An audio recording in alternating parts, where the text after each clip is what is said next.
ጤና ይስጥልን ይህ የፈጠነ ሚዲያ ነው። የዕለቱ መረጃዎች አጠናክረን ይዘናል። አብራችሁን ቆዩ።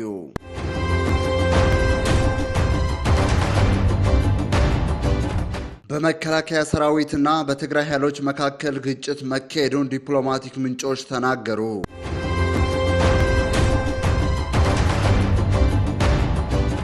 በጂምናስቲክ ውድድር ሐረማያ ዩኒቨርሲቲ በ74 ነጥብ ሁለተኛ ደረጃን ይዞ በማጠናቀቅ የብር ተሸላሚ ሆነ።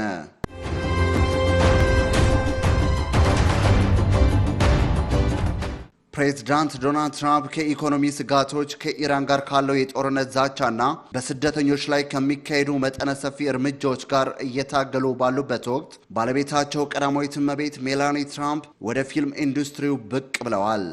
የፈጠነ ሚዲያ በዝርዝር ይመለከተዋል።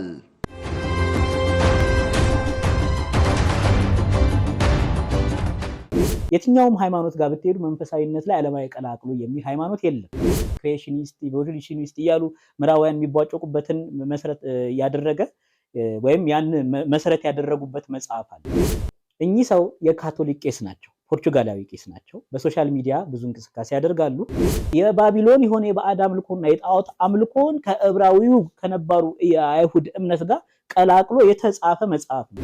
አሁን እሷ እያለች ያለችው እማምንበት ነው ትላለች።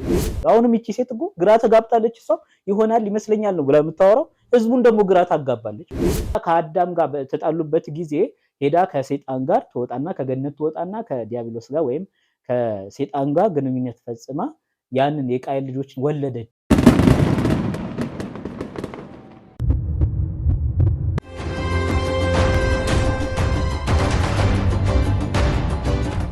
የአዲስ አበባ ፖሊስ ጠቅላይ መምሪያው ባለፈው 6 ወር ባደረገው ቁጥጥር 33059 አሽከርካሪዎች ምንም አይነት ፈቃድ ሳይኖራቸው በተሽከርካሪዎቻቸው መስታወት ላይ ጥቁር ስቲከር ባደረጉ እንዲሁም በተደመሰሰና በተፋፋቀ ሰሌዳ ሲያሽከረክሩ በተገኙ 15000 አሽከርካሪዎች ላይ እርምጃ መውሰዱን ገልጸዋል። በቁጥጥሩ ወቅት ጥቁር ስቲከር ከማድረግ ባለፈ ጥቁር መስታወት ባደረጉና የአደጋ ጊዜ ተሽከርካሪዎችን የሚጠቀሙበትን የአደጋ ጊዜ ጥሩምባ ባስገጠሙ ህገወጦች ላይ እርምጃ እንደተወሰደባቸውም ጠቅላይ መምሪያው አስታውቋል። በተሽከርካሪ መስታወት ላይ የሚለጠፍ ስቲከር አሽከርካሪው የውጭውን እንቅስቃሴ በትክክል ተመልክቶ እንዳያሽከረክር እንዲሁም የትራፊክ ተቆጣጣሪዎችም በተሽከርካሪ ውስጥ ያለውን ሁኔታ እንዳይቆጣጠሩ እንቅፋት እየፈጠረ ከመሆኑም በላይ አንዳንድ ወንጀል ፈጻሚዎች ይህንን አጋጣሚ በመጠቀም ወንጀል ሲፈጽሙ እጅ ከፍንጅ መያዛቸው የጉዳዩን አሳሳቢነት የሚያመለክት መሆኑን ፖሊስ አስታውቋል። ከሚመለከተው የጸጥታ የደህንነትና የትራንስፖርት ተቋማት ምንም አይነት ፈቃድ ሳይኖራቸው በተሽከርካሪ መስታወት ላይ ጥቁር ስቲከር ያደረጉ፣ ጥቁር መስታወት ያስገጠሙ እንዲሁም ከአደጋ ጊዜ ተሽከርካሪዎች ጋር የሚመሳሰሉ ጥሩምባና መብራት እየተጠቀሙ ያሉ ባለንብረቶችም ሆኑ አሽከርካሪዎች ጠንካራ ህጋዊ እርምጃ እንደሚወስድም የአዲስ አበባ ፖሊስ ጠቅላይ መምሪያ አሳስበዋል።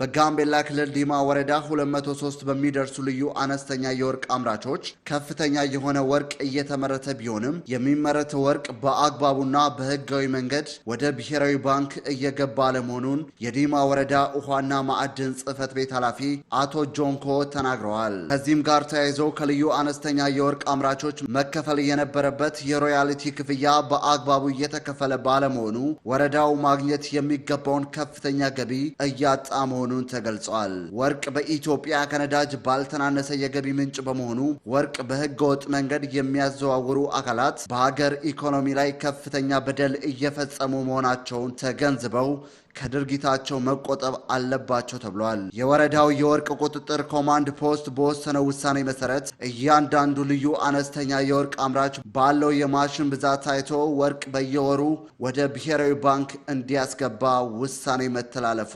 ተገልጿል።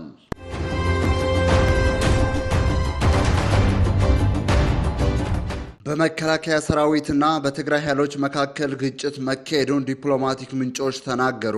በኢትዮጵያ መንግስትና በትግራይ ኃይሎች መካከል ግጭት መካሄዱን የፈረንሳይ ዜና ወኪል ኤኤፍፒ እና ሮይተርስ የደህንነትና የዲፕሎማቲክ ምንጮችን ጠቅሰው ዘገቡ። በሰሜን ኢትዮጵያ የአማራና የትግራይ ክልል አዋሳኝ አካባቢዎች ከዚህ ሳምንት መጀመሪያ አንስቶ ግጭቶች እየተካሄዱ መሆናቸውን የሚያመላክቱ ዜናዎች እየተሰሙ ቢሆንም ተጨባጭ መረጃ ማግኘት አዳጋች ሆኖ ቆይቷል። ግጭቶች የተቀሰቀሱት ጸለምት በሚባለው የአማራና የትግራይ ክልሎች በሚወዛገቡበትና በአማራ ክልል ቁጥጥር ስር በሚገኘው አካባቢ መሆኑን ያመለከተው የዜና ወኪሉ አንድ የደህንነት ምንጭ ሁኔታው እየተባባሰ እየሄደ ነው ሲሉ እንደነገሩት ገልጸዋል። በተጨማሪም ስማቸው እንዳይጠቀስ የጠየቁ ዲፕሎማሲያዊ ምንጭ ለኤፍፒ እንደተናገሩት የትግራይ ኃይሎች ከኢትዮጵያ ሰራዊትና ከአማራ ሚሊሻዎች ጋር እየተዋጉ ነው ሲሉ ተናገሩ። ምንጩ አክለውም ባለፉት ቀናት ግጭቶች እንደነበሩ የተረጋገጠ ነው፣ ነገር ግን ትናንት ሐሙስ ስላለ ሁኔታ የምናውቀው ነገር የለም ብለዋል። የጠቅላይ ሚኒስትር አብይ አህመድ የምስራቅ አፍሪካ ጉዳዮች አማካሪ አቶ ጌታቸው ረዳ በማህበራዊ ሚዲያ ገጻቸው ላይ ህወሓት ውስጥ የሚገኙ የስልጣን ጥም ያለባቸው ግለሰቦች ትግራይን ወደ ሌላ ዙር ጦርነት ሊያስገቧት እንቅስቃሴ እያደረጉ ይገኛሉ በማለት በትግረኛ ጽፈዋል። የቀድሞ የትግራይ ክልል ጊዜያዊ አስተዳደር ፕሬዝዳንት አቶ ጌታቸው ግጭት መካሄዱን በሚያመለክት ሁኔታ የህወሓት መሪዎች ወጣቶችን ለጉዳት የሚዳርግ የጦር ስልት መከተላቸውን ጠቅሰው ከእንግዲህ አጉል መስዋዕትነት አልከፍልም ብለ ተቃውሞውን አሰማ በማለት ጥሪ አቅርበዋል።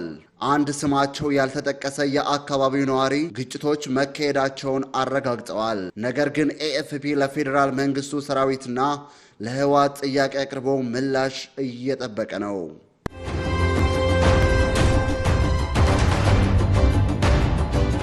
በጂምናስቲክ ውድድር ሐረማያ ዩኒቨርሲቲ በ74 ነጥብ ሁለተኛ ደረጃን ይዞ በማጠናቀቅ የብር ተሸላሚ ሆነ። በጅማ ዩኒቨርሲቲ አዘጋጅነት እየተካሄደ በሚገኘው የመንግስት ዩኒቨርሲቲዎች ተማሪዎች የስፖርት ውድድር የሐረማያ ዩኒቨርሲቲ ቡድን በጂምናስቲክ ውድድር 74 ነጥብ በመሰብሰብ ሁለተኛ ደረጃን በመያዝ የብር ሽልማት ተቀዳጅቷል። በተመሳሳይ ውድድር አዘጋጁ ጅማ ዩኒቨርሲቲ 76 ነጥብ በማግኘት አንደኛ ደረጃን በመያዝ የወርቅ ሜዳሊያ ተሸላሚ ሆኗል። በወንዶች የእጅ ኳስ ውድድር የሐረማያ ዩኒቨርሲቲ ቡድን የአዳማ ሳይንስና ቴክኖሎጂ ዩኒቨርሲቲ አቻውን ከሙሉ የጨዋታ ብልጫ ጋር 21-3 በሆነ ውጤት አሸንፏል። በሌላ ጨዋታ የቡድን ባድሚንተን ውድድር ሐረማያ ዩኒቨርሲቲ ተጫዋቾች ከሐዋሳና ከደብረ ብርሃን ዩኒቨርሲቲዎች ጋር ባደረጉት ጠንካራ ፉክክር ሐዋሳን 3-2 እንዲሁም ደብረ ብርሃንን 3-1 አሸንፈዋል። በወንዶች ቮሊቦል ሐረማያ ዩኒቨርሲቲ አሶሳ ዩኒቨርሲቲን 3-0 አሸንፏል። ለዕለቱ የመጨረሻ ውድድር በነበረው የሴቶች የቅርጫት ኳስ የሐረማያ ዩኒቨርሲቲ ቡድን በኮተቤ ዩኒቨርሲቲ አቻው 8-4 ተረቷል።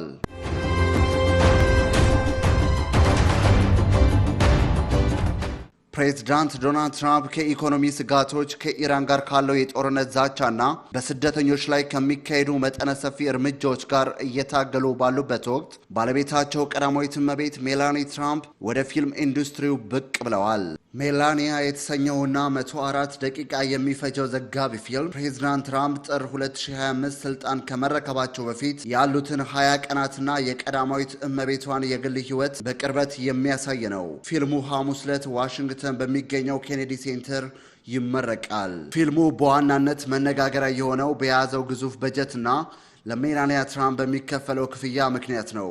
የአማዞን ኤምጂኤም ስቱዲዮ የፊልሙን የትርኢት መብት በ$40 ሚሊዮን የገዛ ሲሆን ለፊልሙ ማስታወቂያ ደግሞ $35 ሚሊዮን መድቧል። ይህ በጀት ከሌሎች ተመሳሳይ ዘጋቢ ፊልሞች በ10 እጥፍ የሚበልጥ መሆኑም ተገልጿል።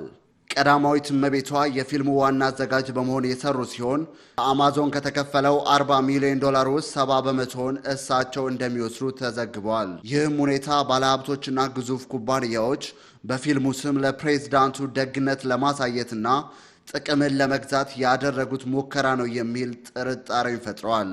የፊልሙ አዘጋጆች እንደሚሉት ከሆነ ሜላኒያ ፖለቲካዊ ፊልም አይደለም። ይልቁንም የቀዳማዊት እመቤቷን የፋሽን ምርጫዎች፣ ዲፕሎማሲያዊ ተሳትፎዎችና የጥበቃ ስራዎቻቸውን እንዲሁም የፕሬዝዳንቱን ቀልዶች የሚያሳይ ነው። ፊልሙን የረሽ አወር ፊልሞች ዳይሬክተር ብሬት ራትነር ዳይሬክት አድርጎታል። ምንም እንኳን ፕሬዝዳንት ትራምፕ ደጋፊዎቻቸው ፊልሙን እንዲመለከቱትና ትኬት በፍጥነት እያለቁ መሆኑን ቢገልጹም የገበያ ጥናቶች ግን የትኬት ሽያጭ ዝቅተኛ መሆኑን ያመለክታሉ። ፊልሙ በመጀመሪያ ሳምንት መጨረሻ በዩኤስ እና በካናዳ ከ1 እስከ 5 ሚሊዮን ዶላር ብቻ ገቢ ሊያገኝ እንደሚችል ተገምቷል። በብሪታንያ የሚገኘው ግዙፍ የሲኒማ አዳራሽ በለንደን በሚገኘው ቅርንጫፉ ለአርብ ማሳያ እስካሁን የተሸጠው አንድ ትኬት ብቻ መሆኑን ገልጸዋል። ፊልሙ በአሜሪካ ብቻ ሳይሆን በሌሎች ሀገራት መነጋገሪያ ሆኗል። በደቡብ አፍሪካ የሚገኙ ግዙፍ ሲኒማ ቤቶች ፊልሙ እንዳይታይ ያግደውታል። ምንም እንኳን ዝርዝር ምክንያት ባይሰጠውም በደቡብ አፍሪካ መንግስትና በትራምፕ አስተዳደር መካከል ያለው ግንኙነት መሻከሩ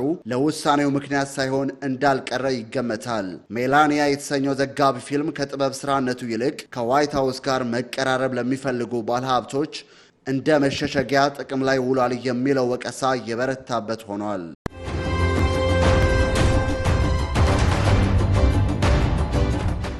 የትኛውም ሃይማኖት ጋር ብትሄዱ መንፈሳዊነት ላይ ዓለማዊ ቀላቅሉ የሚል ሃይማኖት የለም።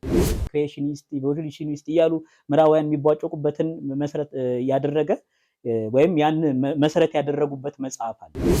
እኚህ ሰው የካቶሊክ ቄስ ናቸው፣ ፖርቹጋላዊ ቄስ ናቸው። በሶሻል ሚዲያ ብዙ እንቅስቃሴ ያደርጋሉ። የባቢሎን የሆነ የባዕድ አምልኮና የጣዖት አምልኮን ከዕብራዊው ከነባሩ የአይሁድ እምነት ጋር ቀላቅሎ የተጻፈ መጽሐፍ ነው። አሁን እሷ እያለች ያለችው እማምንበት ነው ትላለች። አሁንም እቺ ሴት እኮ ግራ ተጋብታለች። እሷ ይሆናል ይመስለኛል ነው ብላ የምታወራው፣ ህዝቡን ደግሞ ግራ ታጋባለች። ከአዳም ጋር በተጣሉበት ጊዜ ሄዳ ከሰይጣን ጋር ትወጣና ከገነት ትወጣና ከዲያብሎስ ጋር ወይም ከሰይጣን ጋር ግንኙነት ፈጽማ ያንን የቃየል ልጆችን ወለደች።